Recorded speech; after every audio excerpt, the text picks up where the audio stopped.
Hey, this is Rich Koslowski, and you are listening to the Geekcast Radio Network. Go, Web, go!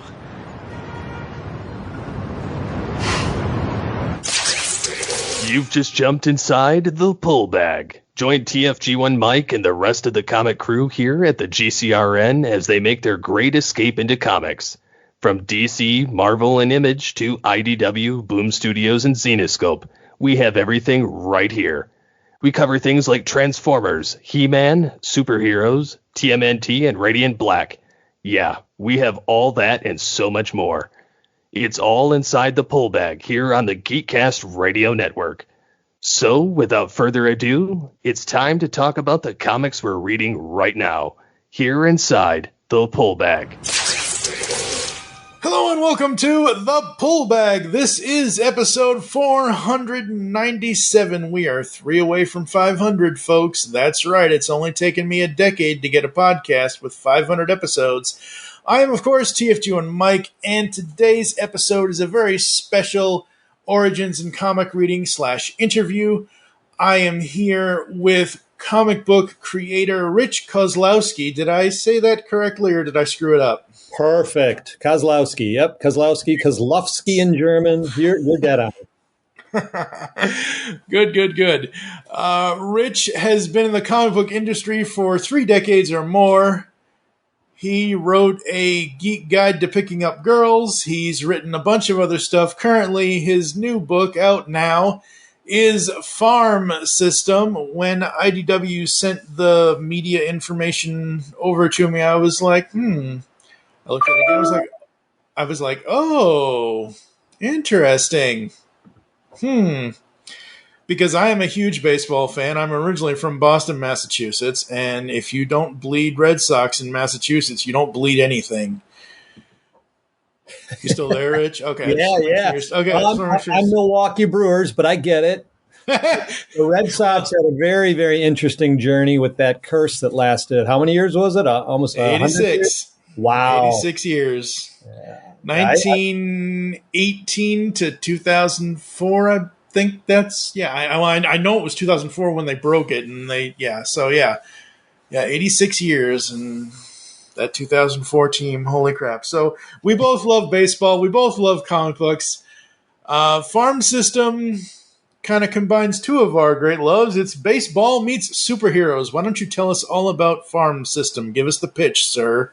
Yeah, it was about 12 years ago now, and I, like you said, I'm a baseball fan. I had already done 3 graphic novels with Top Shelf Productions. Actually, I was working on the 3rd one, B.B. Wolf and the 3 LPs, and sometime before that, because that came out in 2010, like you said, I'm a baseball fan, and I was always fascinated more by the, at that time, business side of it was becoming big, agents and blockbuster contracts. And it just occurred to me one day, if superheroes were really out there in the world, they would probably be going through a structured system like that as well, where agents would sign them on at a young age, realizing their potential, bring them into this minor league system where they can nurture their skills under this protective umbrella, surrounded by agents and marketers and costume designers and naming experts, to further their brand and build them up and get them the best possible contract with the best possible teams out there that need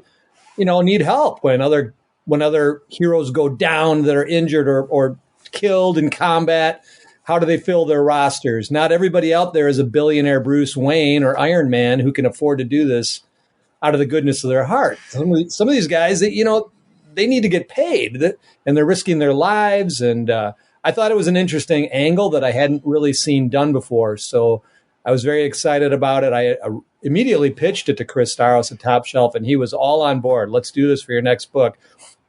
Then life got in the way, and bills had to be paid, so I had to do some other jobs. But finally, here we are, Top Shelf IDW, and it's finally out there. It's been a long road, but it is out, and I am extremely, extremely excited about it. So it is only coming out in trade paperback. You're not splitting it up into single issues. It is one full story, correct? Right. And we tossed around the idea of, you'll notice when you do read the book, I don't do chapters. I do innings, first inning, second inning, to play with that, again, more with that baseball angle. But we talked about doing it in chapters as comics, but Chris Staros is always about the graphic novel format. And I agree. I love the graphic novel format. Let's Absolutely. give him one big chunk, 208 pages, full color, $20, which I think is a reasonable price. It's the equivalent of, like almost 10 comic books. So I think that's priced right. And yeah, I was happy. I'm like, yes, I'd rather do graphic novel as well and do one every year or two. So that's the way we went with it. Absolutely. Absolutely. Yeah. I read it recently and I absolutely love it. And I will say that some of your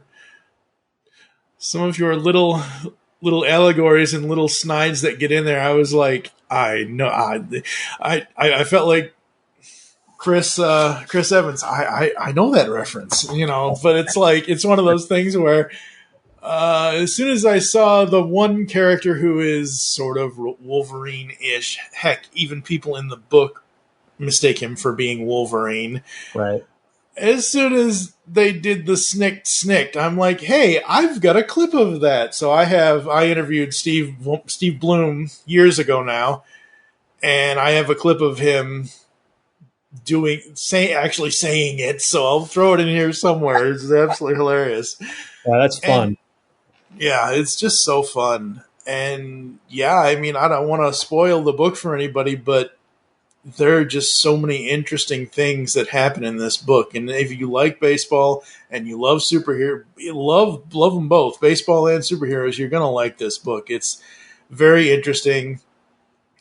It took a twist that I kind of didn't see coming. So that's going to be interesting for people to find out and all that. And yeah, F.A.R.M system. What a way to get the acronym in there.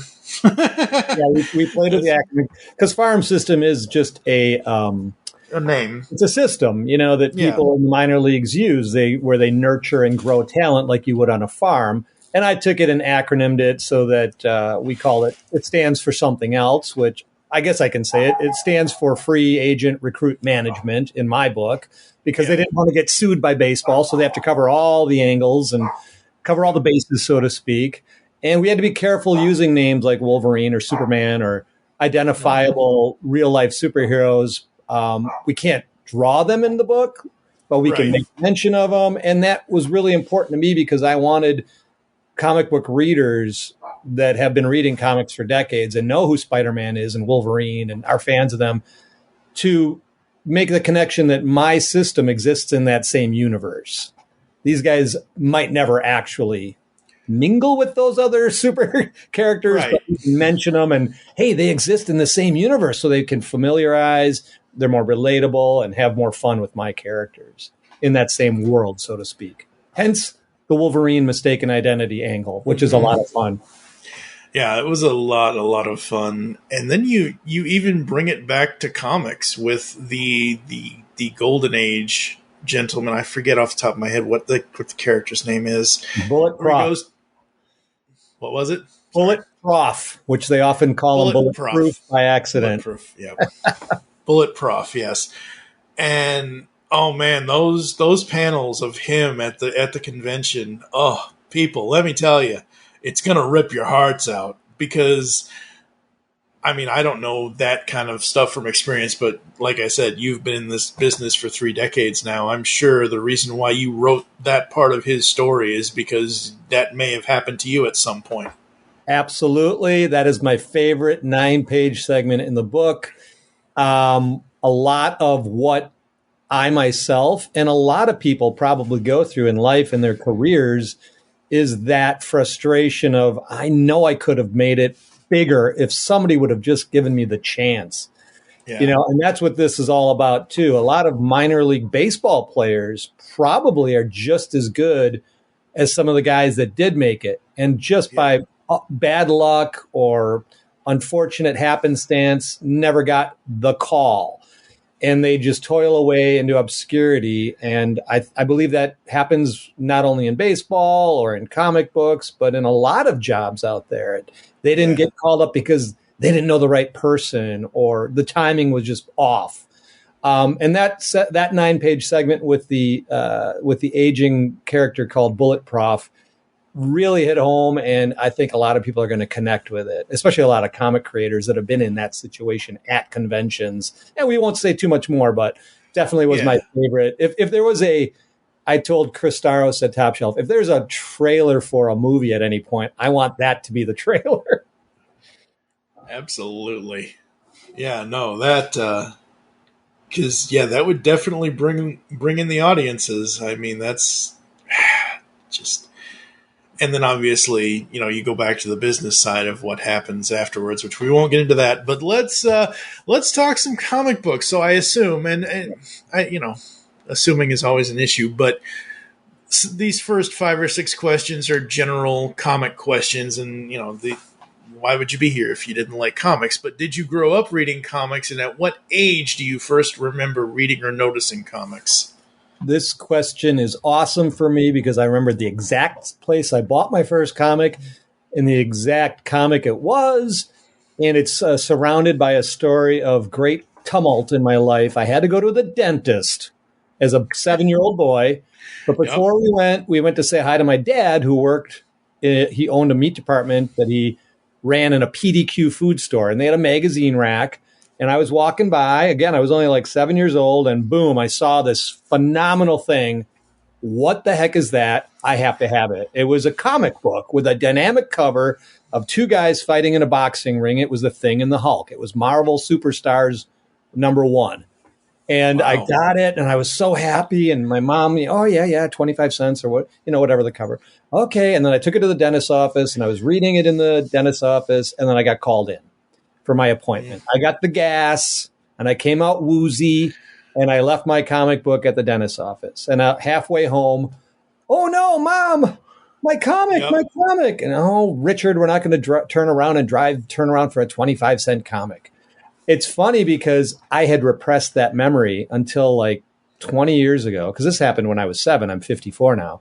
So I was at a Detroit show, Motor City Con 15 years ago, whatever it was. And I was going through back issues and I saw that comic. Oh, the memories flooded back to me. Oh, just like you'd see in a movie. Woo, they just all flooded back, that whole scene. And it was like a punch in the gut. And I'm like, I have to have this book. I'm going to pay you full. The guy had full price, $20 or whatever it was on it. I'm paying you full price plus another $5 because you just gave me a memory of a lifetime. So yeah. And from there, it was all over. I was hooked. When I was a kid. Yeah, absolutely, man. That's just the way, like, recently, I'm trying to think. Yes, it'll probably be up by then. Okay, so recently I did a couple of these Origins things. I actually did a countdown and then an Origins with a cartoon a guy that does a cartoon podcast, and he has done over the last X number of years, 10 years or so, he's done over 200 episodes with a bunch of every single voice actor you can think of, he's gotten them. And he got Squire Friedel, who was originally Ronald McDonald. Wow. And that realized, Squire was Ronald, but he was the Ronald that all of us 80s kids know from 84 to 91. So he wasn't the original Ronald. I don't want to speak out of turn here. He wasn't the original, but he was the Ronald from the 80s. And he's the one everybody knows. Yeah. So as I'm doing research and figuring this out and listening to all the interviews that my buddy Tim has done and whatever else, I look at his name and I look at his face in the makeup, and then I realize, holy crap, Ronald McDonald is actually the Toyota guy from the 80s too. Squire Friedel is that better deals, like the old Toyota ad, man. I was like, oh my, like literally I had to drop my phone. I was like, holy crap, that's amazing. My childhood, even though it's so far in the past, it's just gotten so much better knowing that Ronald McDonald in his off time is a car salesman for Toyota. I'm so confused. Yeah. Exactly. I was like, the realization just like hit me so like a ton of bricks. That's fun. That is fun stuff. Yeah, because we didn't have all this social media and 24-hour news cycles where everybody would know that now. Yeah, absolutely. Cool. I mean, and I remember in the Toyota ads him saying his name is, my name is Squire and I'm here with Toyota or whatever else he would say. But like, I never actually put two and two together. So as a kid, was there a parent, a friend who just said, here, kid, read this comic, go away, you bother me? And you already told your story about your mom taking you to the grocery store, the story there with the Hulk, but like, was there anyone else that kind of like either encouraged it or maybe discouraged it or anything? Both. I had the opposite because once I did get hooked and I knew those comics were at the grocery store. And of course, we went to visit my dad there often. We lived right down the road while he was working. So I always zoomed right over to the magazine rack. And then the grocery manager would always have to kick me off, say, it's not a library. So I had the opposite. And I was always, living in fear of the grocery manager spotting me and kicking me out. But my mom and dad were always really cool with it. They never thought comics were bad for kids. And when we would take road trips, vacations, we didn't have 7-Elevens here in Wisconsin, but they were down south. And anytime I spotted a 7-Eleven, because I randomly discovered when we stopped at one once that they carried comic books on a rack. So from there on in, I was always looking out the window as we were making our road trips, looking for another 7-Eleven. And then I would beg them, please, please stop. Because we didn't have comic book stores back then, especially in the Midwest.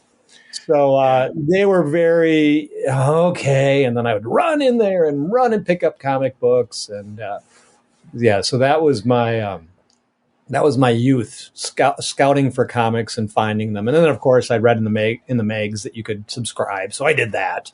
Yep.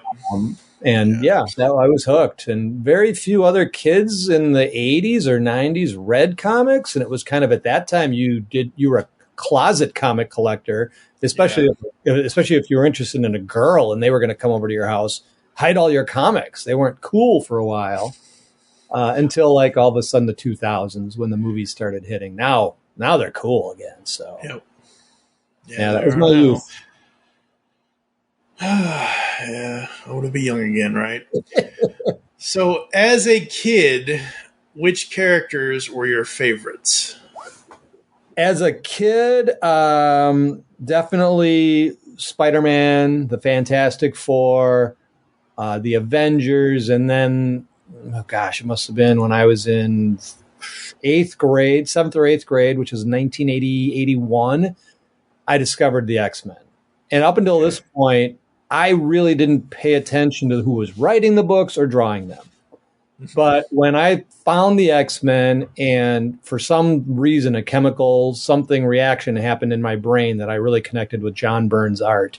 That was the very first time I remember thinking to myself, this looks different somehow, and I need to know why. And then I paid attention to the credits, and I'm like, oh, it's this guy, John Byrne. I didn't know how to say his name. Yeah. I'm like, what is this? Who is this? And I was a huge John Byrne fan, and I started to draw like John Byrne. I started to look for everything he had done prior to that and collecting John Byrne. And that's what then led me to discover I liked other artists like John Buscema and Neil Adams.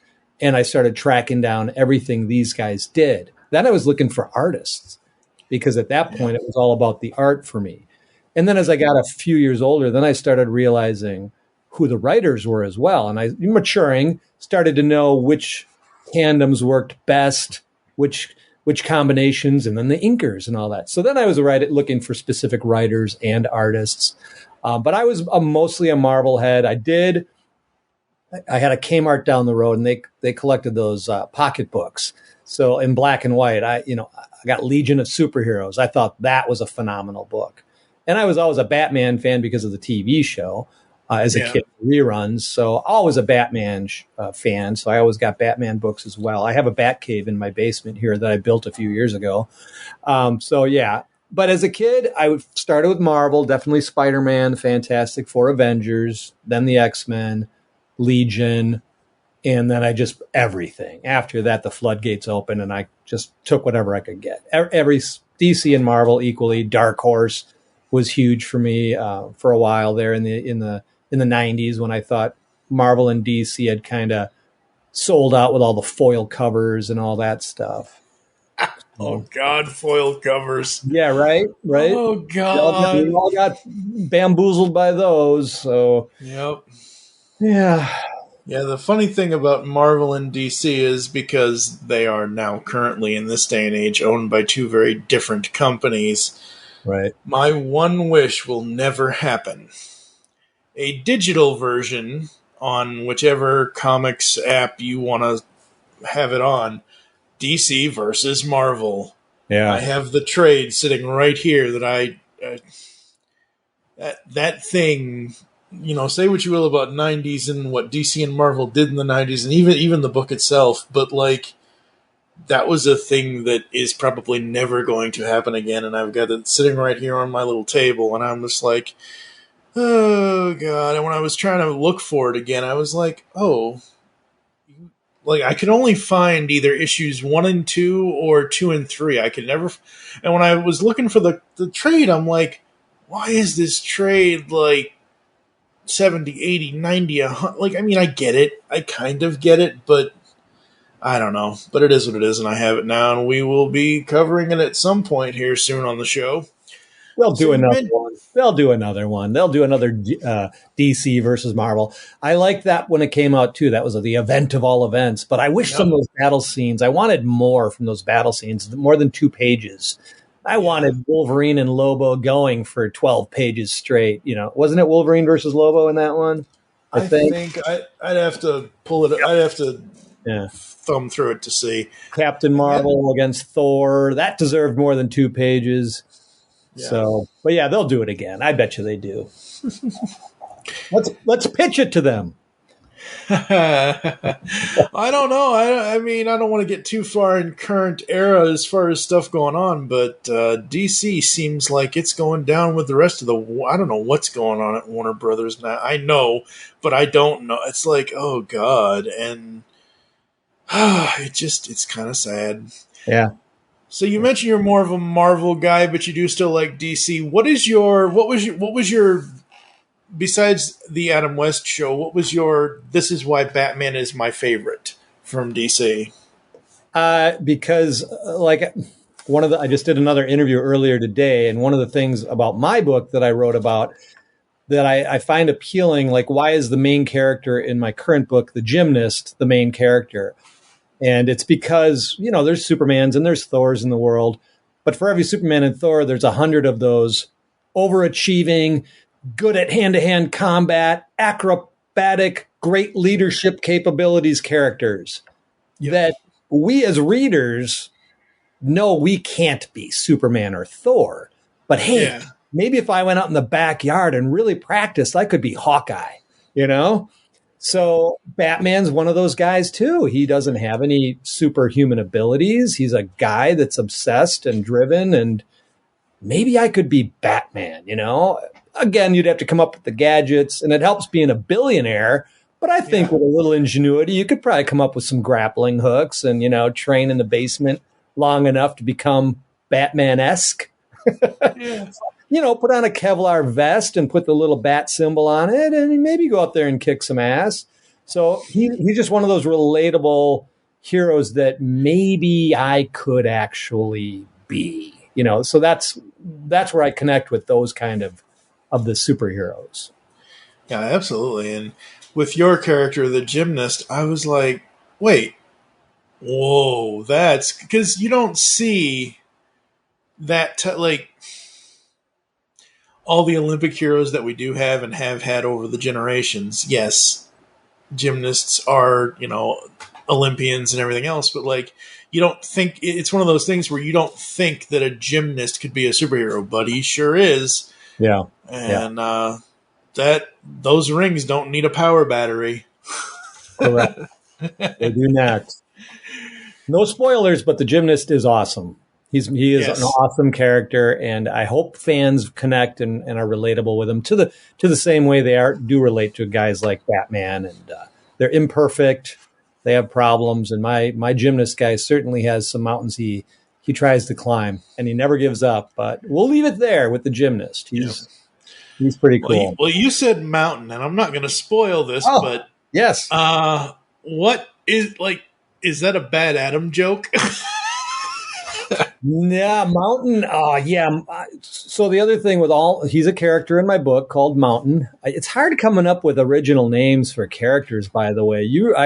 Man, and that's what I also cover that in the book with the naming agents and guys in charge of costume design. It's really, really hard to come up with original names. So Mountain is one of my characters who can grow very big, and it's awesome and all that. But why, if he's so awesome, why isn't he out there on an Avengers or a Justice League? Well, him, like all the other characters in my minor league system, as powerful or as great as they might be, all of them are still floundering in the minor leagues for a reason. Maybe they have certain vulnerabilities or inadequacies that's why they haven't gotten the call yet. Well, Mountains is, I guess I can give it away. He's a pretty minor character in this book. Yeah, in this book, yeah. For Mountain, when I have a new recruit come in, and he's come into the farm system, he just signs a deal as a minor league contract, and he starts walking the grounds. He sees this magnificent, humongous guy laying against the hillside, and he's like, what the hell? Why isn't he on a team? The guy's 200 feet tall. He must be the most powerful. And one of the other agents goes, yeah, he is powerful, but he is expensive. To fuel him, literally, food and caloric intake costs hundreds of thousands of dollars to feed this guy. And then it's like, oh, I never thought of that as a reader. Like, holy crap, I never thought of that. The amount of energy it requires for him to maintain that size when he is at full height is enormous. And sometimes he goes a little cuckoo for Cocoa Puffs just from hunger. And starts eating anything in sight, including the farmer's, Farmer Joe's cows down the road. You just start, and then they have to pay the farmer off. Sorry, he ate your herd.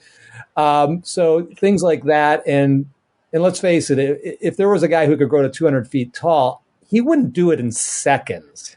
It would take days to grow to that height in a healthy way. So if a battle's coming, Dr. Doom is attacking. Mountain, we need your help. Well, I'm at normal size right now, but it's going to take me a few days to achieve full height and a lot of calories. So that's one of the drawbacks of Mountain and why he's still in the system. Those are the kind of things. Yep. If they know a battle's coming from the Skrulls and they're still, a million miles from Earth, great. Mountain has time to size up. He can get big and be ready in a few days when the Skrulls, land. But other than that, he's not good if it's a fast, they need him instantaneously. Yeah, he's built for comfort, not for speed. Exactly. Print or digital? Which one, both, either or why not? I'm an old fart. I'm 54. I still collect my comics. I put them in my boxes and alphabetize them. I like touching and smelling that ink. The smell reminds me of the comic book stores I went to as a kid, and I'm just tactile that way. I want to hold that book. I want to go to bed and not put a computer screen on my pillow. I want to put that book on my lap and be able to put my bookmark in it and set it aside. So it's all 100% for me, actual printed books. And I agree for the most part, except I had to switch to digital a couple of years ago just to read them because, and I tell this story in every single episode, so the listeners have heard me tell this for the past almost decade now. We did our first Marvelous March. We were doing our first Punisher month, and I was reading Welcome Back, Frank in the 12-issue omnibus hardcover. Yeah. Sitting there in a chair, reading the book, not because of the content of the book, but because of the weight of it. I'm holding it, reading it. All of a sudden, my eyes close, my head goes back like this, and I hear a crash to the floor, and I'm like, oh crap, I fell asleep with the book in my hand. Very next day, I went out to Comixology, and I'm like, for reading specifically, for reading the story and all of that, specifically, I was like, yeah, digital for me. But no, absolutely, I agree with you with the print, because somebody said a couple episodes ago, do people still smell books? Of course people still smell books. The first thing I do when my new book came in the box is I open them up. Smell that fresh ink. Yep. Those omnibuses, though, they're cool. I got the Fantastic Four omnibuses and all that. They are very hard to read. You cannot read them laying in bed. No, they're too big and bulky. Absolutely. Who are some of your favorite writers and why? Writers, top of mind, which is a current saying now that's very popular. Peter David continues to amaze me. I've been a fan of his when I discovered him on his incredible Hulk run, which was also incredible. And he writes great Star Trek novels and other novels. Always continues to be coming up with fresh ideas. His current run, again, on Maestro, the future Hulk, is incredible. I've always enjoyed Kurt Busiek's work as a writer.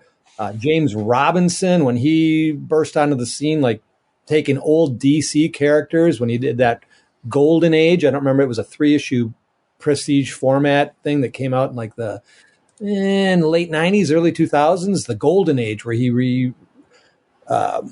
regurgitated some characters we didn't care about, like Our Man and Dr. Midnight, and he made them super amazingly cool, like the coolest of the cool characters that DC had pretty much had on the scrap heap. Alan Moore, of course, is a phenomenal writer. Frank Miller back in his heyday was very impressive. And then I'd always appreciate the silver and bronze writers that worked at Marvel, of course, Stan Lee and Roy Thomas and some of the others. That's what I'm collecting now. I'm just going back mostly and getting that silver, mainly bronze, those 70s and 80s comics that I grew up with. Chris Claremont, of course, and John Byrne, a co-writer.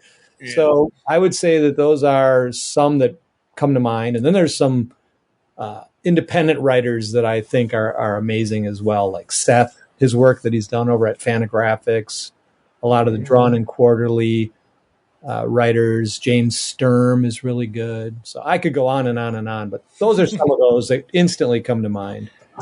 Very cool, very cool. Yeah, I wish I mean, that's something I'll probably have to investigate, but I mean, I read Amazing Fantasy 15. It was good. It was his origin, but like, all as I ever remember reading that Stan ever wrote was either his soapbox or the letters pages or whatever. I got to look into reading some more old Stan stuff. Yeah, I mean, back then, I mean, it was a little more crude and simplified in some ways, homogenized. But even for the time, he had some pretty brilliant ideas that opened that door for the generation of writers that came after him. I think he sparked a lot of potential, and other writers brilliantly took what he started and catapulted those characters forward even more. But it all started with the seeds that Stan and Jack laid down, I think.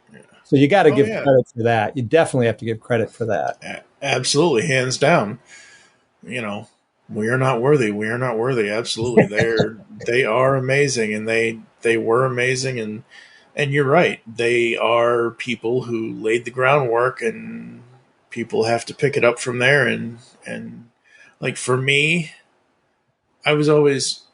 Like you were saying earlier about how, comics was kind of verboten in the 80s and 90s, whatever. But like, for me, I was always a cartoon kid. So in the 90s, when the Spider-Man animated, I was like, and that's when I was like, I'd like to go to Walden Books or wherever to find some Spider-Man comics and all this and all that. And it's like, yeah, I mean, they just did such great work that you have to take it on. And honestly, for me now, 10 years ago when I started the show, I didn't want to just like by 2013, we all know the standard origin for Spider-Man. Right. Uncle dies. No thanks to Peter, because Peter kind of whatever and all this and all that, and he gets bitten, and so I didn't want to read the same old Peter Parker. And then Slott splits off and does Superior, and he puts the villain in the superhero. And I'm like, putting Doc Ock as Spider-Man, I thought that was so ingenious. Wow. Yeah. Very interesting spin. Again, and it's all due to the fact of those guys back in the 60s who created all these wonderful characters. Yep. Not knowing what everyone in the future would do with them. And there have been good runs, there have been bad runs, but it is what it is. It's all comic book history at this point. Yep, absolutely. So, For you, what defines a good story? A good story. I need in comics. I need a pairing. A lot of people. What's more important, the art or the writing? By a slight edge, I will give it to the writer. I mean, you can have the greatest artist in the world, but if the script is horrible, it's going to come out as a pretty looking turd. Yep. You have to have that great balance of great art with great writing. I do go for compelling characters that have, and I think, again, Stan introduced this, they're imperfect. If they were just the most powerful person on the planet and perfect in every Boy Scout way, they'd be pretty boring because they'd be invincible. Yeah. So invincible characters, to me, that's why I think Superman suffered a little bit plausibility-wise when he could move planets, and they decided smartly to reduce that power of his and give him kryptonite. Oh, absolutely brilliant. He can't be all powerful, all omnipotent. I like when they have family and history. Thor is interesting because of the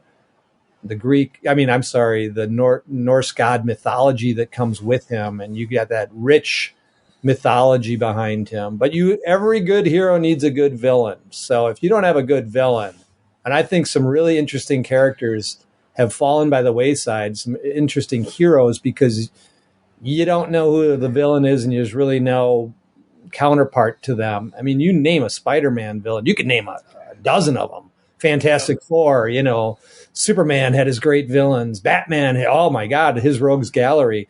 The villains make the heroes. So when you get those good villains, you've got a good hero. Absolutely. I think that's a good short answer, I guess. I hope. So absolutely. I agree. Yeah, you're right. The characters in general have to speak to us. They have to, we have to find them relatable. We have to find them whatever. And with heroes and villains, the only way to get a good hero is to have a equally good enough villain that challenges the hero. Like, you look at Nolan and The Dark Knight and everything that Heath did as the Joker, and just like all of that twistedness and everything else, and like that made Bale's version of Batman be more at that time back in 2008 on the big screen.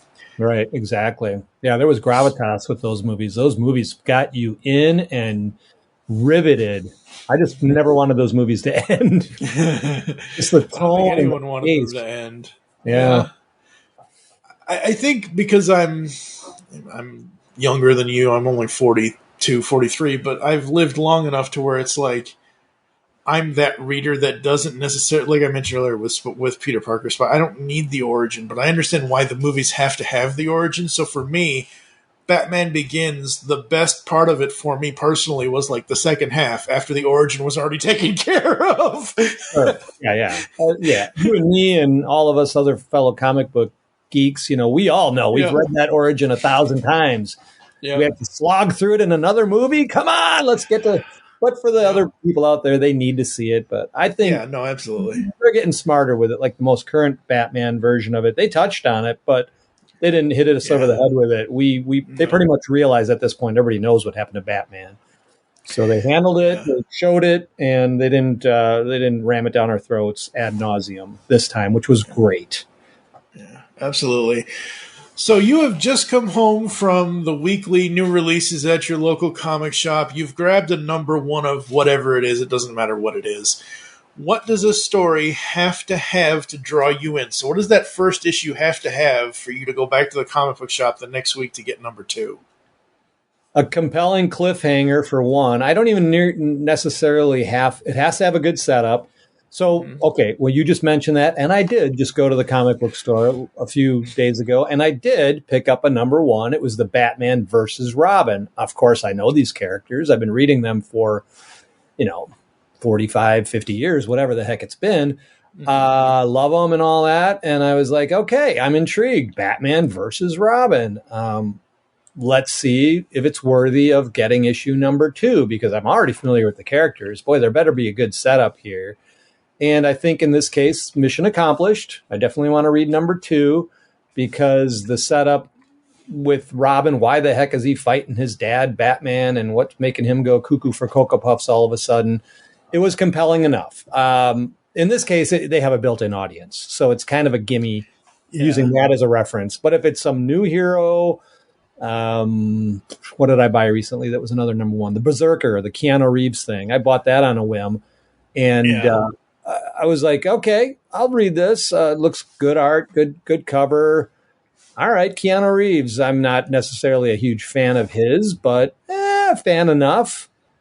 I read it a few months ago. I don't honestly remember what it was about. So I guess in that case, it didn't hook me in enough.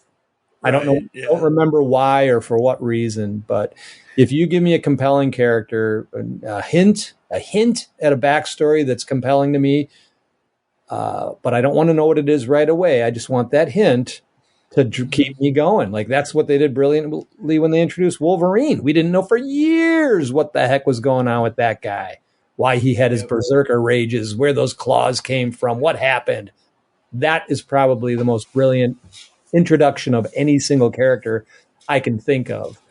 So yeah, I need you to string me along a little bit and keep me interested. Don't string me along too long, though. I'll get pissed off and I'll stop buying the book because they're too expensive. Yeah, exactly.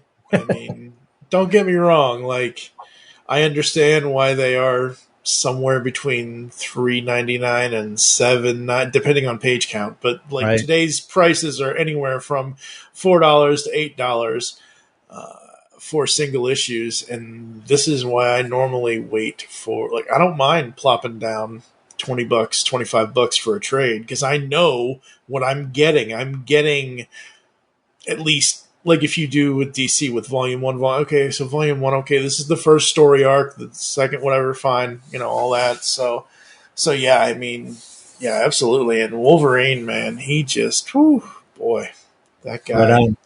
Yeah, and these writers and artists have it. It's tough these days because they do have to hook you in if they're introducing something new and realizing, geez, I better hook them in really smartly because these are $4 a piece or $5 a piece. And we might only have one chance at getting this reader hooked in because of the price.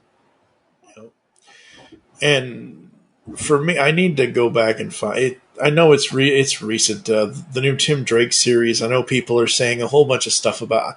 Look, I care about the character. I don't care about what insert website name here is going to say about what they're going to put as their headline to get them to get their clicks. But I feel like in modern times there isn't enough Tim Drake stories. So I feel like, oh, there's a new series coming, I need to check it out kind of thing and see if it's going to be, more. And yeah. Who are some of your favorite comics artists? All right, we already covered a few. John Byrne was a huge influence on me as a 7th and 8th grade kid. Probably the biggest impact because that's when I was blossoming at that time as an artist myself. So the timing of his career with me as a young man becoming an artist was probably the most pivotal for me. And then I discovered Neil Adams, John Buscema. Who else do I love? Different artists, some more offbeat. Mike Allred is great. I love Guy Davis, who we don't see enough of his work anymore, is brilliant. George Perez, rest in peace. As a kid, Teen Titans, his stuff was amazing to me. There's so many. I mean, I could go on and on and on. Alex Ross, of course, is brilliant. Dan Brereton, I love. His funky style of watercolor painting is amazing to me. But yeah, I mean, I don't want to not list some people because I always forget somebody, but those are a couple off the top of my head. Yeah, absolutely. I mean, like you said earlier, it's a combination. It's a team. It doesn't matter what comic you're drawing or writing. It doesn't matter if it's DC, Marvel. It doesn't matter if it's any of the other individual, like you mentioned, Dark. It's a team effort. The writing and the art need to complement each other, and there are so many great writers and great artists out there. I don't think the last time I'm behind on most of the stuff, but Alex Gardner did some of the Batgirl New 52 stuff, and I was like, oh, I would love to see more of him. Ooh. Technical difficulties. Let's move on, shall we? Gee, thanks, Joker. I didn't need those technical difficulties. What's wrong with you, you stupid clown? All right. Do you have God, I can't talk now. Do you have a why can't I? Do you have a favorite non-superhero title? Oh, non-superhero favorite titles in the past. I loved Peter Begg's Hate that was done by Fantagraphics. He was one of the first ones that turned me on to the independent scene back then. Oh, currently, non-superhero, nothing comes off the top of my head right now. But Hate led me to all these other series that Drawn and Quarterly did and so forth. Let's see. Dan Clo's 8-Ball series was phenomenal. He's another one that anything he does, I'll get. And like I said, Seth, anything he does, I'll get. He's had some. Clyde Fans was his series was just brilliant. Autobiographical stuff that's just riveting to me. So those are some of them. And anytime I go to a show, which, gosh, COVID killed a lot of that non-superhero stuff allure for me, because I usually buy those at the shows from the independent publishers in person so I can flip through them and tell them how much I love those guys. And then I support them at the shows, shell out a lot of cash. But those are some of my favorites from the past. Yeah, very cool, very cool. Yeah. What is your favorite run or story arc from a series? Ooh, run or story arc from a series. Oh, that run of Avengers with Korvac and any Ultron run from those 70s and 80s Avengers issues scared the hell out of me as a kid. Ultron literally scared me. And I was like, how could they possibly defeat him? He had me like upset. And the other one definitely is that Times of Future Past with the X-Men. That's the very first one I got in the mail of the X-Men. And that issue that came out, 141, changed my life, where they're all like, all the posters are hanging on the wall of who's dead and who's still out there. And Wolverine's on the cover in the spotlight. That freaked me out as a kid. I'm like, no, this can't be happening. You know, I was upset, and I had to wait another month for the second issue. So that and the whole Phoenix storyline just changed me as a person and a comic book fan. And I realized what heights we could get to with comic book writing and reading. So those are initially a couple that really jumped to mind. Yeah, absolutely. Man, that Days of Futures Past thing, whoo boy, that was mind-bending, right? Yeah, very, very mind-bending. Very, very mind-bending. Yeah, there are so many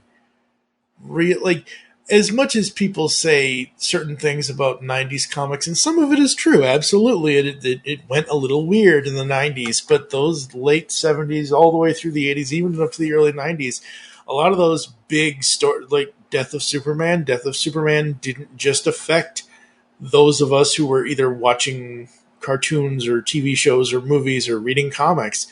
That made national news. Like it's a big thing, and it doesn't matter what any other person in the world said. Like, comics are not only, they're obviously written, but they're art. They are forms of art, and it's amazing in how they affect us and change us.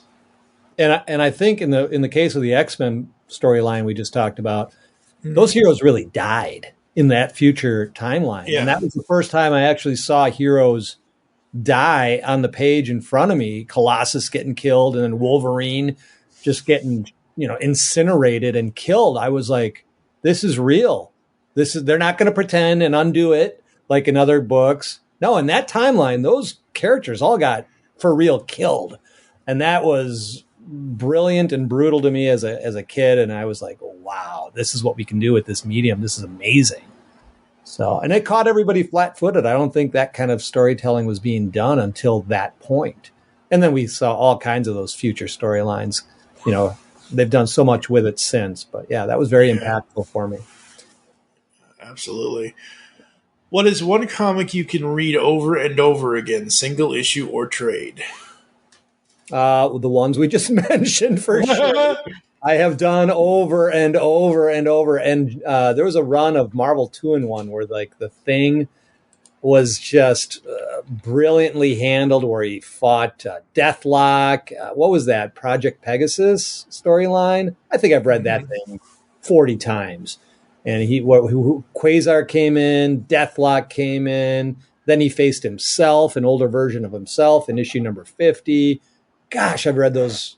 And John Byrne was the artist, so I was all over John Byrne at that time. I've read that, like I said, 50 times. The Days of Future Past, I've read that thing 50 times. There's a few other. The Dark Knight Returns by Frank Miller. Watchmen, I've read it 25 times. I mean, every year I'll pick it up. I should read this again. And it always holds up.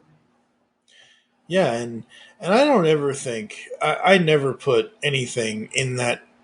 I know a lot of people today were like, "Oh, does it hold up?" I am of the opinion that it's not supposed to. You're supposed to view it in the time that it was made. Sure, that's fair. Yes, there are classic stories that do last the test of time, but they are a reflection on the time that they were made in. Like this DC versus Marvel thing. When I haven't even gone, because I'm going to eventually review it here on the show, I've thumbed through it, and what I found was, other than sniffing the hell out of the pages, was how different books were in the 90s versus the way books are now. Like, some of the DC stuff and some of the Marvel, the DC specifically, they will, if it's a collected edition, they will put like, oh, this is the main covered issue 5, and then this is the non-color variant version, and then this. I'm like, this is you open this trade, it starts the story, the whole story. None of the actual additional covers happen until the very end, the very back of the book, and I was like, oh wow, I forgot how different this was. Yeah, that was a big deal. Absolutely. Yes, absolutely it was. So not that we want to be negative, but there are certain things that tend to happen in comics. You're in your comic shop. Are there just comics you avoid altogether? Like you see Batman, Superman, Iron Man, and then Larfleeze or something. I tend not to think negatively per se, but I'm at that point, I'm not rejecting something because I think it's inferior or whatever. Yeah. And it's kind of sad that sometimes I just don't give books a chance, maybe, unless something really draws me in, like the cover art. I hate to say that, but it is true. I will be drawn in by something obscure because of the cover art and then pick it up. I don't avoid things intentionally for any specific reason. There's nothing out there that I hate. Like, I would never read that book because I hate that character because of this. Yeah, no. It's it's just about, like I said, you're in the shop and you know what characters you like, you know what characters you want to check out, but amongst them there is something that you're like, yeah, I'll leave that for somebody else. So even though you're not like hating on it or anything, you just kind of avoid it. Yeah, I would say right now, sadly, and again, true story, I was in just a week ago and I did buy that Batman versus Robin, but I'm like, oh gosh, I should pick up Detective, or I haven't picked those up in a while. And I look at that wall of 30 Batman titles. Yep. And I got overwhelmed, and I asked the shop owner, who I know well. I've just recently moved back to Wisconsin from California, so I hadn't seen him in 10 years. Mm-hmm. But I asked the shop owner, I'm like, what's going on with Batman? Are these all monthly titles? Yep. They're doing like 25 titles a month of Batman or whatever. I'm like, I don't know where to start. So I just shut down. I'm like, I don't know where to start, so I'm not going to start anywhere. And then I did see the Batman versus Robin 1, and I'm like, well, okay, there's number 1. I guess I can start there fresh. But it was just overwhelming to me. And unfortunately, a lot of these titles that I've collected my whole life, like the Avengers and X-Men, have become so bloated with all these other titles and offshoots. I don't know where to start, and I can't keep up. That's why I've fallen back on, I'm going to go to the back issue bins and the trade paperbacks and collect those, Defenders issues 12 through 14 trades, and just start rereading those, because it's, for one, it's easier to follow, and for two, it's more affordable. But yeah, I can't get all the X-Men titles now. I simply couldn't afford it, and I wouldn't know how to follow them. What the heck's going on? Yeah, I stopped keeping up with the current. Like, the only current thing I keep up with is whatever Sean Gordon Murphy is doing with his White Knight universe. That's cool. Yeah. Yeah, that's my Batman currently, and I'll catch up with the other stuff eventually. I mean, I don't know how long I'm going to be doing the pull bag, but we've made it 10 years. I'm sure I'll make it another 10 at some point. So I got plenty of time to catch up. I don't have that, oh my God, I have to go and get whichever, like you said, Batman versus Robin #1, or like I said earlier about the new Tim Drake series. I'll get it, but like I don't have that urge to rush out and be like, give it to me now. Right. And it's, again, when Wolverine's in 30 different books a month, to me, it diminishes the character. It dilutes the character. It's overexposed, and the character becomes less interesting to me. And I think anytime they've got a hot character like Thor with the movies, then Thor's in every book. And they just oversaturate those characters. Miniseries and 5 different titles or 20 different titles. So it's overwhelming. And unfortunately, like I said, they get too overexposed. Times were simpler when Avengers had 1 title a month, X-Men had 1 title a month, and you looked forward every month to that title, and you could follow it, and they'd occasionally cross over into other titles as a guest star. Yeah. It was a lot. Now everything is all about, cohesion. Everything has to tie into everything else. Right. It's too overwhelming. Yep. And that's really sad. That's It's one of tough. the reasons. That's one of the reasons why I wait, and it's one of the reasons why I'm like I said, Beyond the White Knight by Murphy is the only thing that I'm actively getting currently issue by. It's only going to be an 8-issue. The way he does his stuff is it's 8-issue series, so it's not that bad. It's its own universe. I don't have to worry about the 90 plus years of continuity of Batman, or however the hell long it's been now. So it is what it is. Yeah. That's fair. How large or small is your physical comic book collection? Ooh, I've had to transport those long boxes across country a couple times. First to California and then back 10 years later to Wisconsin. And I tell you, each time I had to move cross country, the collection shrunk a little bit because I purged and had big eBay blowouts. Of course, it keeps swelling, so you'll get it knocked down a little bit, and then it swells over time again and gets knocked down again and swells. Probably somewhere in that 40 long boxes right now in my basement, all categorized. And I've got my core collection that I won't touch. I'm completing my Avengers run, at least from 0 to 400. After that, it got a little spotty, with quality and stuff. But I've got a few core titles that I've, got all like the essential first 100 of or 200 of that I won't sell.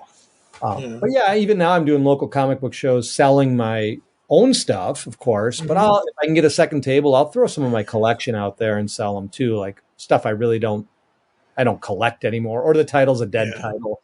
Nova was cool when I was a kid. It ran a couple dozen issues, but then it stopped and it didn't have that continuity. So do I really need to save that small run of Nova comics? Nah, I can let it go. And that's, again, if you want to always reread it, not that you want to be paying more for it, but I'll just get it in digital, read it that way. That way it doesn't take up any space. Yep. So heaven forbid anything happens, but the family, every human, every pet, everybody is safe, but the house is on fire. What's the one comic you'd never live without ever? What's the one comic you'd run in to save? I'd probably have to run downstairs quick. I've got an Avengers #4 signed by both Stan Lee and Jack Kirby. I guess I'd have to get that one. Wow. Yeah, that's the one. What was the story in that? How did I get him signed? No, what was this? Well, yes, but what was the story for that? What is the story of Avengers #4 as far as the actual Captain comics? America? That's the one where Captain America, they find him buried in the ice. That's when he first comes back. So yeah, very good one. I have a signed number 11 by Stan Lee of Avengers and a #3 as well. But that #4 is signed by both of them. So Both. Yeah, very. So how did that happen? I assume it was obviously at a convention. I bought it from my friend Chuck Rosansky, owner of Mile High Comics out in Colorado, and he had it in his safe. And I was like, whoa, he got it signed by them. And I know people Okay. before these certificates of authenticity and witnesses Yeah. saw these being Yeah. signed, but I knew he was being honest with me. We're friends. I had no reason to doubt him. And then I did have it graded and the signatures authenticated, but I knew they were legit. But yeah, they're Yeah. authenticated. So yeah, I just bought it from him like 25 years ago. I have a stack of comics signed by Stan as well, where I have met him at shows, even as far back as when you didn't have to pay for them. You stood in line for 2 hours, but Stan was signing them for free back in the 90s. Yeah. Yeah. Yeah. Yeah. But I never met Jack Kirby, unfortunately. So the one I do have signed by him, though, is legit. So that's cool. Yeah, it would have been amazing to meet either one of them. It's just one of those things, and one of my I growing up in the 80s, the 80s is when toys started, so you have toys as a kid, you lose them as a teenager and adult, and then when you're 42, 43, whatever, 28, whatever it is, you're like, oh, I'd like to reclaim my childhood. So I had a whole toy collection thing, but I'm into Funko Pops now. So what I've been into Funko Pops for a while, since about 2017. And I have it's not signed or anything, but it's my favorite version of Stan that they've done. It's the Howard Hughes Iron Man movie version of him, with him in the bathrobe. And I just, yeah, I Nice. love, Stan was always so cool and so awesome. Yeah. Yeah. The few times I met him, he was always just wonderful. So nothing but fond and good memories of Stan. Absolutely. What was the most money you ever spent on a comic or a comic item? Comic item could be like a replica Batarang or a Green Lantern ring or something like that. I have spent, I buy a lot of the statues. Some of those statues are up in those few hundred. I think I spent $400 or $500 on one of those comics. It might have even been the Avengers 4. I've never spent like close to 1,000. Usually I've been pretty smart. I've purchased stuff, decades ago that are now worth sometimes into the thousands, but I got them at the time, 40 or $50. Original art. I love getting original art. I have spent hundreds of dollars on pieces of original art. Again, I don't think I've ever spent more than $500 on a beautiful, like, painted art by one of my favorite guys. But I think that's it. I did buy the Batman bronze statue years ago at the Pittsburgh Comic-Con. I think that thing was $900, a Randy Bowen Batman bronze. But I had a gift certificate from the show that I won at Casino Night. So I think 200 of it was covered by that. And then I've shelled out the other 700. So I think those are some of the things I've spent the most on. Very cool, very cool. Yeah, I've always loved the statues, but I only want specific characters, just like anybody else. But where do you put some of that stuff? Like, I know. There's only so much space. Was there, or heaven forbid there ever will be, but did you ever have a moment when you were just completely done with comics? You just walked away? Yes. When I went to college, when did I start? 87, 80? No, I graduated high school 85. I started college in 86. And I sold all my comics, which was I regret so hard right now, because those were like the X-Men, issues 100 through 120 and all those, that peak time of Chris Claremont, Wolverine, John Byrne. Sold them all to a fellow classmate who I still see today. I sold them all because I needed beer money. That was very much more important to me at the time than reading comics, meeting girls and drinking beer. And I wasn't working because I was in college. Right. So I desperately needed party money. And I sold all my comic books to this guy. And then, of course, 4 or 5 years later, I got back into comics because, they were such a deep part of my life and soul. So and then I had to rebuy all the comics that I sold at a substantially higher price, but no regrets. No regrets. Yeah, the one thing sad thing is, the one thing I absolutely regret is that I should have waited until right now to buy that DC versus Marvel thing, because I spent and it's a used book. I get it. It's fine. There's nothing, like, the pages aren't ripped, the cover isn't ripped, but it isn't in, like, just shipped to me brand new, foil wrap condition. I spent just over $100 on it, and I'm looking on Amazon now. It's like 76, 78. I'm like, oh God. But I don't regret making the purchase at the time, because I now have it, and you needed it. Well, I technically need it, but I wanted to be, because again, from one of the hardest things in comics for me was finding this thing with it all together and finding it at a semi decent whatever, and it's just, but now that I have it, I'll probably have somebody spread my ashes with it eventually, because no regret. It's not going anywhere. So, what are you currently reading right now, and what do you think our listeners should check out? Well, I just finished, like I mentioned earlier, the Maestro run of Peter David's Hulk, the future Hulk incarnation, which I just love. I got the early issues. He wrote a novel. I don't know if a lot of people even know this, but Peter David did a Hulk novel with that Maestro character, which is highly recommended. He's such a great novelist, and it was a brilliant novel with the Hulk. So I just finished that dystopian version of the Hulk. I have been rereading. I just collected all those champions back in the day with Hercules and Black Widow and Ghost Rider, Angel and Iceman. I just got that run. A lot of fun. That was an offbeat super team that I wished would have lasted longer, because I loved that book when I was a kid, and I just finally reread it. Super cool run.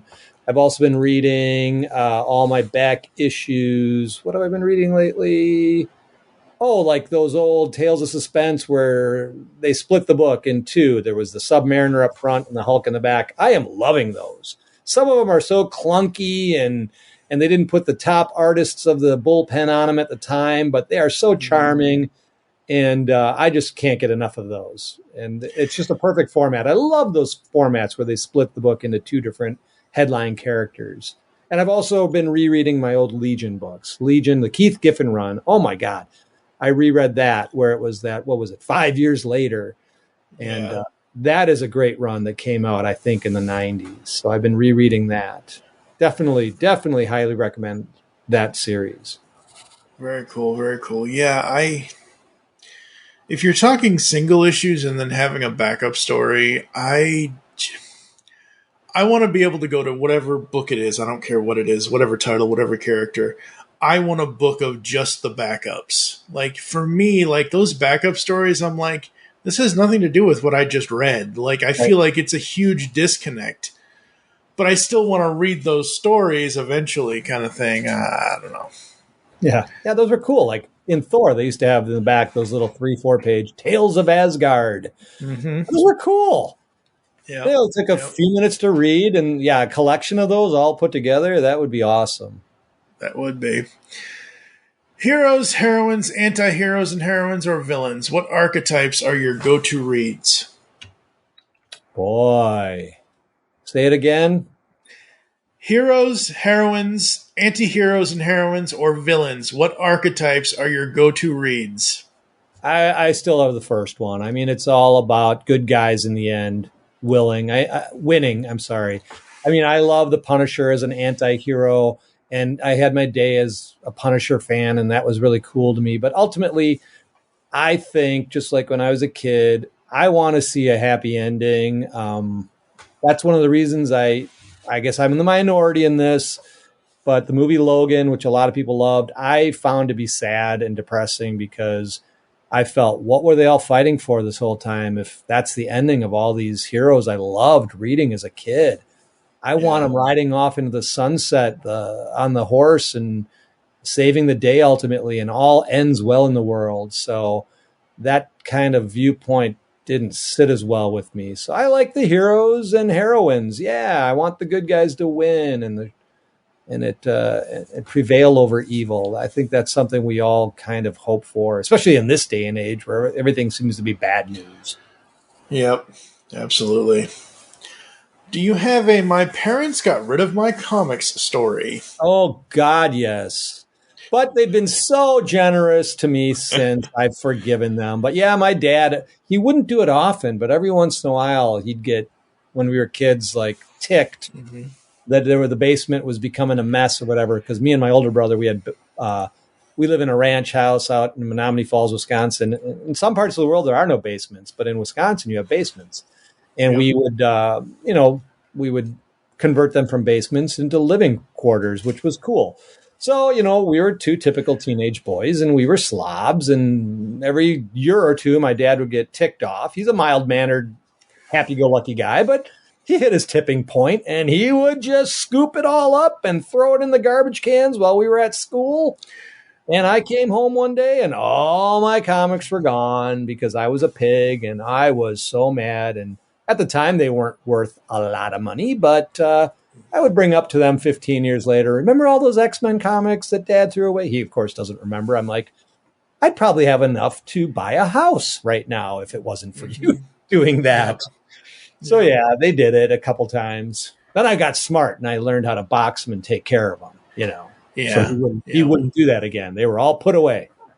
Yeah, absolutely. Once you learn how to do that, it's for me personally, it always comes back to, and this is so silly, the Berenstain Bears and the messy room. That was the life lesson I got as a kid in the 80s was make sure your room is always neat and clean and tidy, or else Mama Bear and Papa Bear are going to come in there and they're going to clean it for you. Exactly. Just bring in the dumpster, folks. And of course, then they found all the other things I didn't want them to find. The Playboy collection as a kid, and no! I found my dad's Playboy collection once, and I was like, "What? Wow!" I was like 13 or 14. I was I was the right age, obviously, but that was interesting times. So, What is one item from a comic book you'd love to have in the real world, basically functional for the real world that actually works? Can I include Wolverine's adamantium claws being part of my body?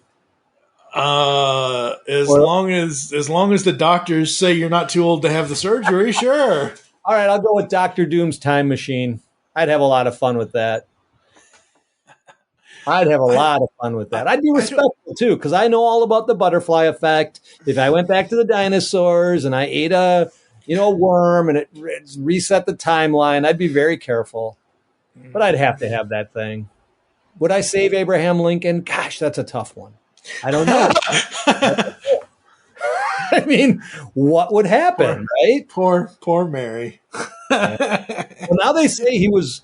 Did you know that they've revealed recently that they can tell by photographs of him the last year of his life that he most likely had a very aggressive form of cancer, and that he was probably going to die within the next year or two anyways. I mean, that doesn't take away from what... No, absolutely not, yeah. What happened, but it's interesting when they can find these things out now. But yeah, it just... I'm just going to say it like Stephen Amell says it and like everyone else says it. Fuck cancer. Yeah. I have seen in the last... This is going to be released late November of 2022. In the last 2.5 to 3 months, I have seen more cancer stories from people I know, from people I've loved, from this, from that, and it just sucks. Yeah, and I think just like peanut allergies and lactose intolerance, a lot of those things I just don't think was diagnosed. I hope it's not that these things are becoming more prevalent. Yeah. I think it might be more recognition. I mean, we always had that kid in class when I was in first grade was puking every day after lunch. And we were like, oh, Billy pukes every day. Oh, what a weirdo. Well, he probably was lactose intolerant. We just didn't know it back then. Or Jimmy keeled over in class one day. Well, he had a peanut, and we didn't realize he had a peanut allergy. So I think they're diagnosing more things now. Not And that that's it's, good. I hope that it's just they're becoming Yeah. better at diagnosing things, not that we're getting more cases of them. Because people Yeah. are living longer, which is the good upside of it. Yep. But Yeah. Green Go ahead. Lantern's power ring would be pretty cool too to have. I got to say, Yep. and I think I'd be worthy of it. I think I would, and I think Mike. I think I'd make the right choices with that power ring. Let's hope. What would be your ultimate construct that you would want to make with it? Oh, his power ring? Yeah. Well, they're temporary, right? I mean, they're Yeah. Yeah. Yeah. unless you're Yeah. consciously. Oh, what would I do with it? What construct would I make with that powering right away? I think I'd make a one of his big punching bag or a punching boxing gloves, and I'd go down to the court systems now and just go through there and just punch the hell out of everybody with that oversized boxing glove. I think that'd be a lot of fun. That's a pretty juvenile answer, but I think I'd get a lot of anger, repressed anger. Yeah, we need a lot of juvenile fun nowadays because, like you said earlier, I mean this world of ours now is so dark, and it just sucks. It really just sucks, and that's why when I do these origins things, when I do interviews, it's like I try to keep it as positive and as but sometimes you have to ask, like Art, like the question earlier about avoiding comics or whatever else and things like that, or getting getting a story of how if your parents got rid of your this or that or whatever. That's an interesting story to me because it means that you're telling me something that maybe you've told other people, but this is the first time I'm here. Like, I'm all about getting the greatest stories from the person's life that they can possibly give me in that moment in time. Right. Yeah. So question 24 is, I'm sure you have plenty of things that you would love to be able to do, but since you've been in as a comic creator for over 3 decades now, I'm going to read question 24, but for you it kind of seems redundant. If you could create any comic storyline, what would you want to create and what characters would you want to create it with? So basically they give you the keys to the kingdom. What would you do? As a comic writer, you've already done some stuff, but like as a fan, what would you want to do? I'd really love for DC to give me that call and say, hey, man, we want you to take the reins, even if it's for like a 4-issue prestige format of either Batman or Superman, and do something. I've always got these ideas, and I've got Batman ideas, and I've got Superman ideas, but those two are the holy grail of comics, even though I'm more of a Marvel guy. And maybe some of the Marvel characters are more favorite of mine than those two characters per se, but those are the tentpole characters. Those are the holy grail. I mean, let's face it, they are the two that started all of this. And if I had an opportunity to work on one of those two characters, even if it was, like I said, for a one shot even, or a brief period or a run, I would bring my A game. And like I said, I've kicked around a few really solid ideas with those two characters. That would be it. If I got that call, everything else would stop. I mean, okay, I'm going to rent a hotel room up in the middle of nowhere. Do not call me. Do not email me for the next month. I am pouring every ounce of creative energy into this storyline because this is the holy grail, and I'm not going to screw it up. What was it called? It was, I know what it is. It's so funny you mentioned that you're back in Wisconsin. Karen and I lived in Gurnee, Illinois, and the vacations we would always take is to Lake Geneva, and we would always stay at the Mill Creek Hotel, which is literally right in downtown. It's that whole area. It's just a great, great hotel. There's great stuff around there. And that would be that kind of like, I'm just going to do this. I'm going to start writing. I'm going to start creating, and just everybody just leave me alone for a while. And within the next month or so, you'll have, whatever. Yeah. I'm so envious of those other writers and stuff that have gotten that call. I can only imagine how their heart rate just immediately tripled. That's a big deal, man. That is like getting called up to the major leagues. I mean, that's got to be very exciting. So if anybody from DC is hearing this, My phone number is... We went through that off air, folks. It's not what he thinks it is. I swear. RichKoslowski.com. There you go. Final question. What is the one piece of advice you would give the comics fandom?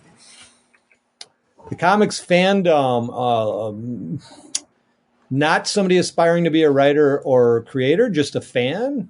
Yeah, just fandom. Yeah, just the readers in general. Well, other than to buy all my work and cherish me. Boy, as a fan, just love and respect this medium and this culture, and find out, if you're a young fan, how it started. Because like myself, I was fortunate enough to meet Martin O'Dell, the creator of Green Lantern, before he passed away, and Stan Lee and guys like Shelley Maldoff, and buy their works at those conventions in the 90s. Cherish and respect those guys, and whoever is still left. There's a few left out there of the Silver Age artists and stuff. Go up and find them at these shows and tell them thank you, and let them, and buy something from them, and let them know how important they are to you. Because even if you're reading Spawn nowadays, Spawn started with Todd McFarlane, who started with Spider-Man, who loved Stan Lee too. So everything that you're reading now is because of those guys back then, and I think we all owe them a huge debt of gratitude. Absolutely. All right, folks, we're going to go to a quick ad break. We're going to come back to close the show. Rich is going to tell you all about all the stuff that he does and where you can buy it, like he already mentioned his website, but we're going to get into all things Rich Koslowski right after this. Woohoo! Hello, geeks. Want a podcast that covers a vast array of topics with no rhyme or reason? Then check out Altered Geek Unlimited, where the topics fly more or less off the cuff. We cover media news, TV, our favorite geek products, and of course, your feedback. So get altered, get geeky with the Altered Geeks every Friday on the Geekcast Radio Network. Because the world needs another movie podcast. The Geekcast Radio Network presents for your listening pleasure the Cinema Geek. Hosted by Amanda, Kevin, Matt, and Dan. Each week we dive headfirst in the landscape of movies as we discuss movie news, Play movie games, Go in-depth on reviews, And even have a top 10 countdown or two.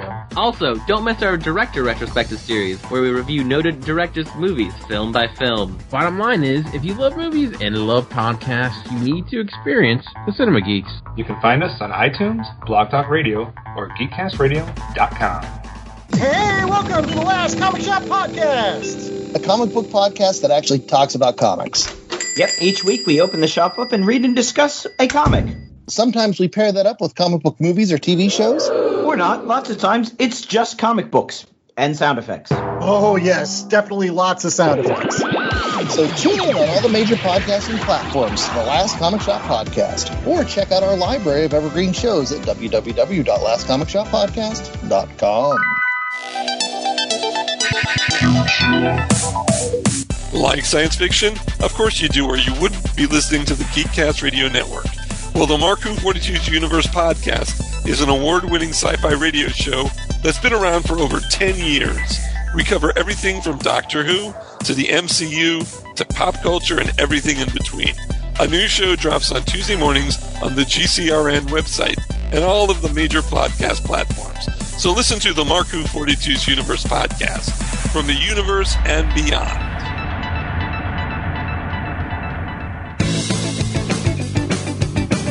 Hi, I'm Dan, and I'm the host of the Rock Nerd Radio Show, which airs live on HudsonRiverRadio.com every Wednesday evening at 8:30 p.m. Eastern Standard Time. It also gets backed up as a podcast, which you can find on your preferred podcasting platform. Every week on my show, I talk about all kinds of pop culture. I talk about music, I talk about movies, TV, comics, collectibles, and so much more. I also feature a guest on my show periodically, which you might enjoy. I have a couple of special segments on my show, one called The Cover Song of the Week and My Favorite Thing in the World This Week. If you think this sounds cool, check it out sometime. I hope you do. What was that universal greeting again? Never mind, I remember. Ba weep grana, weep nitty bong. Hey guys, it's Rodimus Primal, and be sure to check out my YouTube channel. Join me as I have Transformers discussions, retrospectives, toy reviews, and more. You can also follow me on Twitter at Rodimus Primal, as well as Facebook and Instagram at Rodimus Primal Show. Transform and roll out, and be sure to check out my content till all are one. Last big party of the summer, folks. Let's go out with a bang. On the Simplistic Reviews podcast, we talk movies. We talk TV. We talk. Hello, Julie, what the heck are you doing? Trying to make our spots sound more exciting by adding explosions. Yeah, I'm pretty sure you could have got the point across with sound effects, not the real thing. Download the show on iTunes or at simplisticreviews.blogspot.com. I'm sure your insurance company will cover that. No, they won't. No, they probably won't. Well, Batsy, it's been a hoot, as always. But I really must run. May the floss be with you. All right, folks, not even the Joker could keep us down. We are back here on the Pull Bag, episode 497. Mr. Rich Koslowski, thank you so much for taking the time. Thank you so much for dealing with the Joker's shenanigans and everything else that has happened during this podcast. Tell us, again, all about F.A.R.M System and anything else you want to talk about. Yeah, F.A.R.M System, brand new. I have copies in hand, but it's technically not coming to hit your stores until November 8th, 2022. I'll be hitting the con scene hard in the next few months and into next year, where I will have the books on hand. Again, it's a minor league system. In a nutshell, a minor league system for superhero hopeful wannabes, where they get trained and taught marketing skills and costume designs and naming rights, all how to better themselves as a brand so they can land the best deal possible when they get called up to a major league superhero team. So that's it in a nutshell. Very cool, very cool. All right, folks, thank you for joining us here inside the Pull Bag. If you'd like to get in contact with us or leave feedback for the show, there are several ways to do so. Visit the website, geekcastradio.com, where you can listen to and comment on all of our content. Send us email to feedback@geekcastradio.com. You can check us out on any of your preferred podcasting platforms, Spotify, Apple, whatever. Follow us on Twitter at GeekCastRadio for the network, at the Pullbag for the show. I am at TFG1Mike. Are you even on Twitter, or are you not a Twitter person? No, I'm always at least 10 years behind the times. I'm on Facebook. I have my website, richkoslowski.com. Yeah, but no Twitter. Not yet. Maybe someday. Maybe someday when it's about to expire, whenever that is. Sooner as Mr. Ellison decides to buy it. Yeah, right.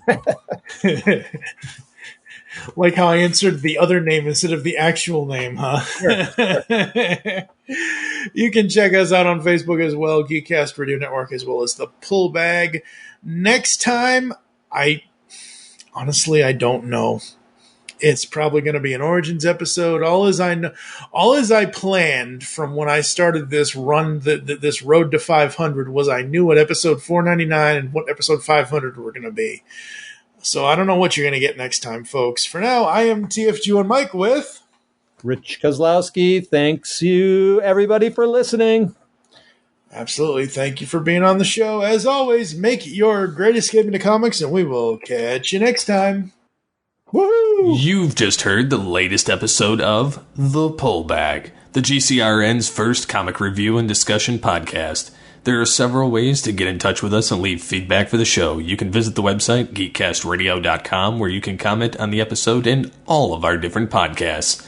You can rate and leave a review for the show on iTunes. Be sure to leave us feedback. Become a fan of us on Facebook, facebook.com/thepullbag. Send us an email, feedback@geekcastradio.com. Follow us on Twitter @thepullbag and @geekcastradio. So until next time, make your great escape into comics and unleash the geek in you. Oh my gosh, this is so great. Now let's, who is, now break your arm, you say, who's on first? I want to know what the pitch is. What's on second? I don't know.